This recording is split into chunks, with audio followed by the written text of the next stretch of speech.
En la intervención que se hizo ayer, destacábamos la hipnosis en la importancia de lo que es el ser, de lo que es la existencia del ser. Para poder nosotros tener un enfoque concreto en ese sentido, tenemos que definir el concepto de lo que es el ser en función de ese despertar de conciencia, porque hay muchos factores que están implicados ahí, que las personas generalmente las desconocen y lo desconocen por el manejo que se ha venido haciendo de ese objetivo, de algo que es real, que alcanza altos niveles, pero que no se tienen las bases fundamentales para poder entender lo que es ese despertar de la conciencia, de lo que es la verdadera condición humana dentro de ese contexto. Y desde allí pues tenemos que ser específicos, concretos, y más cuando tenemos procedimientos en función de ese aspecto. ¿Ya? Entonces es muy importante ese punto, marcamos en cierta forma la diferencia con esta información, y la ventaja que nosotros podemos tener, y lo que ocupa mis cursos, es que la información desde lo que me toca debe ser comprobable, incuestionable e irrefutable. Sí o sí, desde esa perspectiva estamos definiendo aspectos fundamentales muy desconocidos a gran masa por parte pues, de toda la humanidad. Nos ocupa lo que me apasiona, que es llegar y transmitir una información, poderla comprobar, poderla corroborar y fijar un lineamiento en función de ese despertar de conciencia que vincula aspectos totalmente desconocidos para la mayoría de los seres humanos.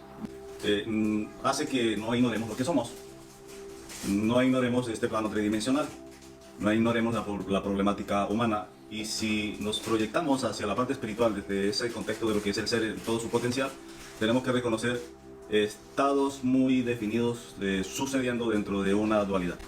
Hemos ido un poquito más allá y poder sustentar ese tipo de aspectos duales desde el punto de vista fisiológico. El definirlo nos ha hecho identificar aspectos fundamentales en ese sentido. El contexto de lo que es la fisiología humana desde el punto de vista genético define dos estructuras genéticas para ser lo que somos acá, y específicamente estamos hablando o nos muestra dos porcentajes que definen dos entidades, dos seres es el término correcto, operando y actuando en el ser humano con características específicas sin que el ser humano evalúe ese tipo de circunstancias. ¿Cuáles serían esos dos seres? Comportamiento humano definen esos dos seres. Uno define en lo que somos desde el punto de vista fisiológico, una entidad reptil, porque nosotros poseemos desde nuestra estructura de lo que somos un 98% que es reptil, básico para que una entidad de esas que existe en una dimensión que no podemos ver actúe en nosotros, en el ser humano, sin poder evaluarlo. El comportamiento desde esa perspectiva y desde ese soporte, Anthony, se mide y se califica desde el aspecto negativo, ¿sí?